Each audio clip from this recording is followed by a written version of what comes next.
Every morning, millions of people with diabetes eat what they think is a safe breakfast and then wonder why their blood sugar is still too high. You're counting carbs, reading labels, doing everything right, and the numbers still go in the wrong direction. I know how frustrating that feels, and I also know exactly why it is happening. My name is Dr. Angela Wu. I am a kidney specialist who uses functional medicine to help people with diabetes and kidney disease avoid dialysis and live longer. Today, I will show you the number one breakfast mistake most diabetics make every single day without even knowing it, and a simple fix that costs nothing. Stay until the end because what I share will change how you think about breakfast forever. Let me paint a picture for you. You wake up in the morning. You make oatmeal or maybe whole grain toast or a bowl of fruit. You feel good about that choice. It looks healthy. The box says it is good for blood sugar. And then 2 hours later, your glucose reading is higher than it should be. This happens to so many people. And the reason is not that you picked the wrong food. The reason is that you do not know what your body is already doing before you take that first bite. Here is what is really happening inside your body every single morning. Between 4 in the morning and 9 in the morning, your body automatically releases a hormone called cortisol. Cortisol is like your body's built in alarm clock. It tells your liver to start releasing glucose into your blood so you have energy to start the day. Doctors call this the dawn phenomenon. Now, for people without diabetes, this is not a big deal. Their pancreas releases a little extra insulin and everything balances out quickly. But for people with diabetes or prediabetes, the pancreas cannot do that job as well. So the glucose from that cortisol spike just keeps rising. Your blood sugar is already going up before you eat a single thing. Now, here is where the number one breakfast mistake diabetics make comes in. What do most people eat first in the morning? Carbohydrates, oatmeal, toast, juice, fruit, cereal. These foods digest quickly and release sugar into your blood fast. So you are pouring fast sugar on top of a blood sugar that is already climbing from the cortisol spike. Think of it like a pot of water that is already close to boiling. Pour in more hot water and it overflows. That is exactly what is happening in your body when you eat carbs first. A study published in the journal Diabetes Care found that the order in which you eat your food at a meal directly affects how high your blood sugar goes after that meal. Same food, same amount, just a different order. And the difference in blood sugar response was up to 38%. That is a massive difference, and it comes from something most people have never even thought about. Before I keep going, I want to ask you something. Where are you watching from right now? And how long have you been dealing with blood sugar issues? If this is making sense of something you have been trying to understand for a long time, subscribe to my channel right now and hit that notification bell so you never miss a video like this one. If this is helping, type great in the comments or improve if it does not. If so, how do you fix this breakfast mistake and control your blood sugar in the morning? It is not a new supplement. It is not cutting out carbs forever. It is not an expensive program or a complicated meal plan. The fix is this: eat protein and healthy fat first, every single morning, before any carbohydrate touches your mouth. That is it. The sequence of what you eat matters more than almost anything else at breakfast. Here is why this works. When you eat protein and fat before carbohydrates, your stomach slows down. It takes longer to empty, and while it is slowing down, your body starts releasing hormones called incretins, specifically GLP-1 and GIP. These hormones signal your pancreas to start preparing insulin before the sugar from the carbs even arrives. So by the time the glucose hits your blood, your body is already ready for it. The spike is smaller. The recovery is faster. This is the exact same hormone pathway that medications like semaglutide work on.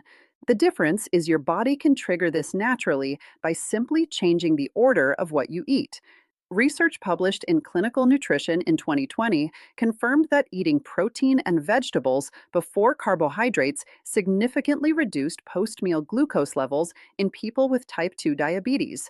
So, what does this look like in real life? Tomorrow morning, before anything else, eat 2 eggs. or a small bowl of plain Greek yogurt, or a handful of unsalted almonds, or even a few slices of avocado with a pinch of salt. These are not complicated or expensive choices. They are simple, whole foods that your body knows exactly how to use. Wait 2 or 3 minutes after eating your protein. Let your stomach register that food has arrived. Then eat your oatmeal, your toast, your fruit, whatever you were already planning to eat. Nothing changes in what you eat. Nothing changes in how much you eat. Nothing changes except the order. Now, I want to warn you about 4 mistakes that cancel out this whole strategy. Because I see people try food order and say it did not work, and almost every time, one of these 4 things is why. Mistake number 1: drinking juice or sweet coffee before your protein. Liquid sugar absorbs into your blood faster than almost anything you can eat. If you drink orange juice, sweetened tea, or a sugary coffee drink before your protein, the sugar hits your blood before the protein has any chance to slow things down. Start with your protein, then have your drink. Mistake number 2: skipping breakfast completely. A lot of diabetics skip breakfast thinking it will keep their blood sugar low.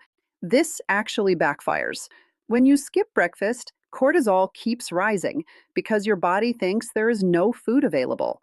Your liver keeps releasing glucose.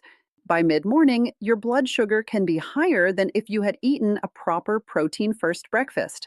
A small protein based breakfast blunts that cortisol curve and tells your body it can stop releasing emergency glucose. Mistake number 3: trusting labels that say diabetic friendly. Most packaged breakfast foods with that label are still carbohydrate heavy. Whole grain is better than refined grain, yes, but whole grain eaten first is still carbohydrate first. The label does not change the biology. Protein first, always. Mistake number 4: expecting results in one day. Blood sugar patterns change over weeks, not overnight. The place you will see the change first is in your 2-hour post meal reading, not your fasting number. Your fasting number reflects what your liver did overnight and takes longer to shift. Track your glucose 2 hours after breakfast for 2 to 3 weeks. That is where the food order strategy shows its results first. If this content is helping, please take a moment to hit that thumbs up button right now. It genuinely takes 2 seconds and helps reach the people who are fighting blood sugar every single morning and have no idea that something this simple could change things for them. Now, I want to be very honest with you about what to expect and when, because I know that unrealistic promises are one of the biggest reasons people give up before they see results. In the first week, your numbers may not move much, but you may notice something else. You feel less tired at 10 in the morning. You do not crash an hour after breakfast the way you used to. Your hunger between meals feels more manageable. Your energy holds steadier through the mid morning hours. That is a sign that your blood sugar is rising more slowly and falling more gently. That is real progress, even if the glucose number has not shifted yet. By the second and third week, many people begin to see their 2-hour post breakfast reading drop by 20 to 40 points compared to before, not because of a new medication, not because of a dramatic diet overhaul, just because the order changed. That is what makes this strategy so remarkable. You did not give anything up. You did not spend money on a program. You just changed the sequence. And your body rewarded that change with a measurably better response. After 6 to 8 weeks of doing this consistently, some people find that their doctor starts asking what they changed. Because A1C values are 3-month averages, when your post meal spikes get smaller day after day, that average comes down too. This is not a cure. I want to be completely honest about that. Food order is a tool, a powerful one, backed by real research. But it works alongside your medication, your overall diet, your sleep, your stress levels, and your lifestyle. It is not magic. It is biology responding to consistent, correct signals. And the more consistent you are, the more clearly you will see the results in your own numbers. I want to take a moment to explain why I talk about breakfast and blood sugar when I am a kidney specialist. The connection is direct and it is serious. Uncontrolled blood sugar is the number one cause of chronic kidney disease in the world. Every time your blood sugar spikes too high, those spikes damage the tiny blood vessels inside your kidneys. Over months and years, that damage builds up quietly. No pain, no obvious symptoms, until one day the damage is advanced enough that dialysis becomes a conversation. I have seen this happen too many times. And in many of those cases, the damage began at the breakfast table, with choices that looked healthy but were working against the body in ways nobody explained. Nobody told these patients that eating fruit before eggs was causing a slow, quiet chain reaction that would show up on a kidney function test years down the line. That is not their fault at all. That is a serious information gap, and closing that gap is exactly what I am here to do. This is why I make these videos. If I can help you control your blood sugar through something as simple as food order, I may be helping you protect your kidneys for years you did not even know you were losing.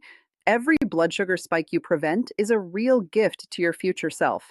If this video helped you today, share it with someone who is dealing with blood sugar problems every morning. You could genuinely change how they feel tomorrow just by sending them this video.